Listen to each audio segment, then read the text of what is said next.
ही कथा नुसती ऐकली तरीही आपल्याला 16 सोमवार केल्याचे पुण्य लाभते. सगळ्यांच्या सर्व अडचणी दूर होतात, त्यासोबत जी काही इच्छा असेल ती नक्की पूर्ण होते. चला तर मग सुरुवात करूया या कहाणीला. एक नगर होते.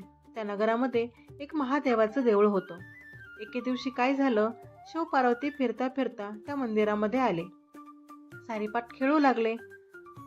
सारीपाट खेळता खेळता पार्वतीने गुरुवाला विचारलं, डाव कोणी जिंकला? त्यानं शंकराचं नाव सांगितलं. पार्वती देवीला खूप राग आला. गुरुवाला म्हणाल्या, तू कोडं सोडशील, तू कोडी होशील, असा म्हणून त्यांनी त्याला शाप दिला. तसं त्याला असह्य वेदना होऊ लागल्या आणि तो कोडी झाला. पुढे काही दिवस गेले. देवळामध्ये काही अप्सरा आल्या. त्यांनी तो गुरव कोडी पाहिला. त्याला कारण कुशील गुवारानं गिरिजेचा शाप सांगितला. त्या म्हणाल्या, तू भिवू नकोस, घाबरू नकोस, तू 16 सोमवाराचं व्रत कर, म्हणजे तुझं कोडं सुटून जाईल. गुरव म्हणाला, हे व्रत कसं करावं? त्याला त्यांनी सांगितलं, सारा दिवस उपवास करायचा आहे. संध्याकाळी आंघोळ करायची, त्यानंतर शंकराची पूजा करा. त्यानंतर अर्धा शेर कणी घेऊन त्यामध्ये तूप आणि गूळ घालायचं आणि ते खायचं आहे. त्या दिवशी मीठ खायचं नाही. त्याचप्रमाणे 16 सोमवारी व्रत करायचं. 17व्या सोमवारी 5 शेर कणिक घ्यायची, त्यामध्ये तूप घालायचं, गूळ घालून त्याचा चुरमा करायचा आहे. देवळामध्ये घेऊन जायचं आहे, महादेवांची पूजा करायची आहे आणि चुरम्याचा नैवेद्य दाखवायचा आहे. पुढं त्याचे 3 भाग करायचे. पहिला भाग देवाला द्यायचा आहे, दुसरा भाग हा ब्राह्मणांना वाटायचा आहे, नाहीतर गायींना द्यायचा आहे, आणि जो तिसरा भाग आहे तो आपण घरी जाऊन आपण सहकुटुंबी भोजन करायचं आहे, असं सांगून त्या नाहीशा झाल्या. पुढं गुरुवानं ते व्रत केलं. गुरव चांगला झाला. पुढं काही दिवसही शिव पार्वती, शंकर पार्वती पुन्हा त्या मंदिरामध्ये आले. पार्वतीनं त्या गुरुवाला पाहिलं आणि विचारलं, तुझा कुष्ठरोग कसा काय बरा झाला? गुरुवाने सांगितलं, मी 16 सोमवाराचं व्रत केलं आहे, त्यानं माझं कोडं गेलं. पार्वतीला आश्चर्य वाटलं. तिनं आपला रागावून गेलेला मुलगा कार्तिक स्वामी परत यावा म्हणून हे व्रत करायला सुरुवात केली. जेव्हा हे व्रत समाप्त झालं, कार्तिक स्वामी लगेच त्यांना भेटायला आले आणि दोघांनाही फार आनंद झाला.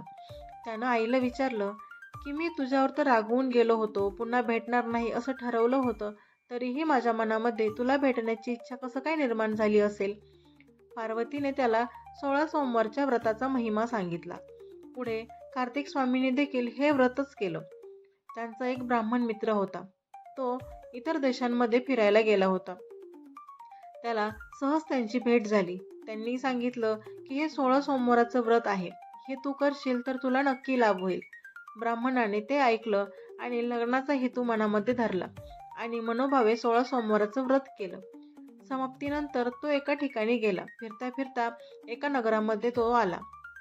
त्याला एक चमत्कारच झाला. तिथल्या राजाच्या मुलीचंच लग्न होतं. लग्नाला अनेक देशांचे राजपुत्र आले होते. मंडप चांगले सुशोभित झाले होते आणि राजाची अशी अट होती की त्याच्याकडे एक हत्तीण होती. तिच्या सोंडेमध्ये माळ दिली.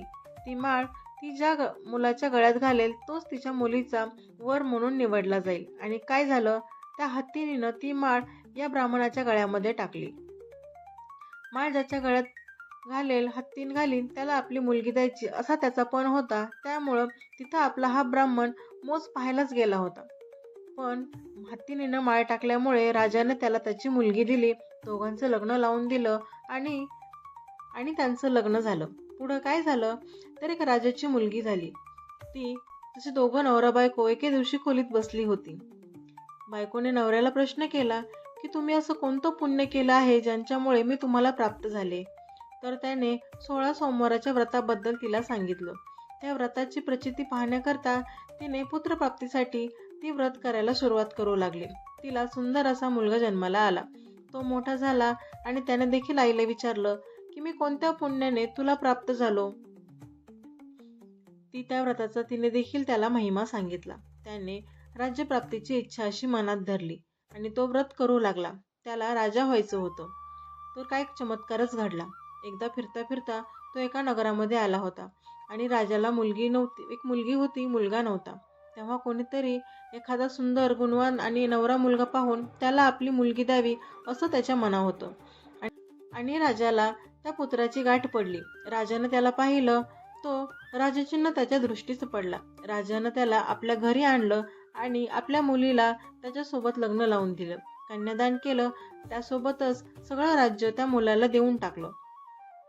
इतकं होत आहे तोपर्यंतच ब्राह्मणाचा 17वा सोमवार देखील झाला आणि ब्राह्मणपुत्री देवळी परत आला. त्याने बायकोला निरोप पाठवला की 5 शेर कणिकाचा चुरमा पाठवून दे. राणीला वाटलं की चुरमा जर दिला तर लोक आपल्यावरती हसतील. आपण राणी आहोत, त्यामुळे आपण शोभेल असं काहीतरी द्यावं. त्यामुळे तिने चुरमा वेळेवर पाठवलाच नाही. व्रतभंग झाला आणि देवाला रागच आला. त्यानं राजाला दृष्टांत दिला आणि काय म्हणाले, राणीला घरात ठेवशील तर राजाला मुकशील, दारिद्र्यात पडशील असा त्यानं शाप दिला. आणि दुसऱ्या दिवशी ही गोष्ट राजाने प्रधानाला सांगितली. तो म्हणाला, महाराज, राज्य हे तिच्या वडिलांचं आहे. आपण असं करू लागलो तर लोक आपल्यालाच दोष देतील. याकरता असं करणं अयोग्य आहे.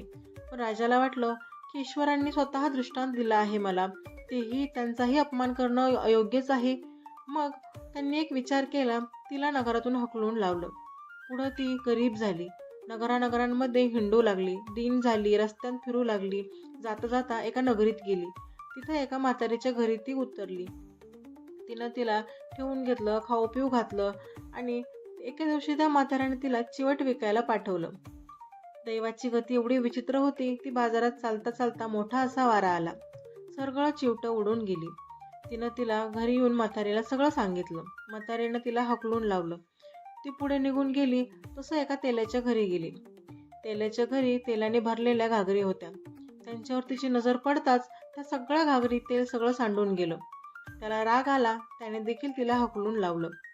तसंच ती पुढं चालत चालत एका नदीकाठी गेली. नदीला पाहताच नदीमध्ये खूप सारं पाणी होतं. तिने जेव्हा पाहिलं, नदीचं सगळं पाणी आटूनच गेलं. तशीच ती पुढे गेली. एक सुंदर तळं होतं.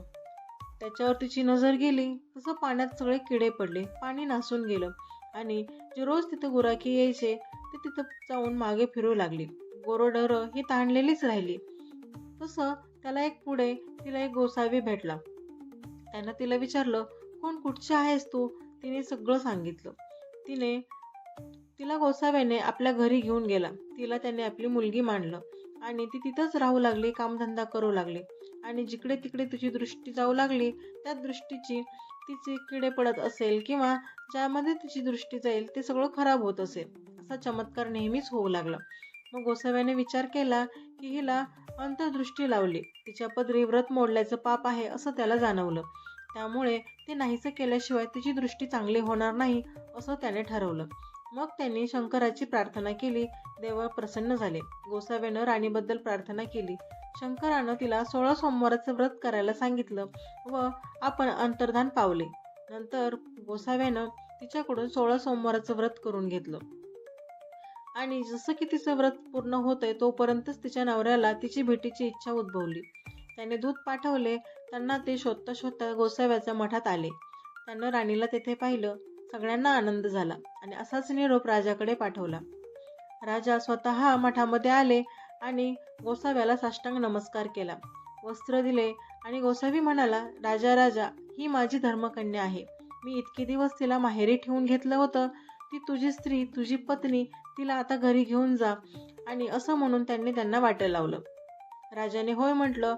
गोसाव्याला जोड्यानं नमस्कार केला आणि राणीला घेऊन आपल्या नगरीमध्ये आला.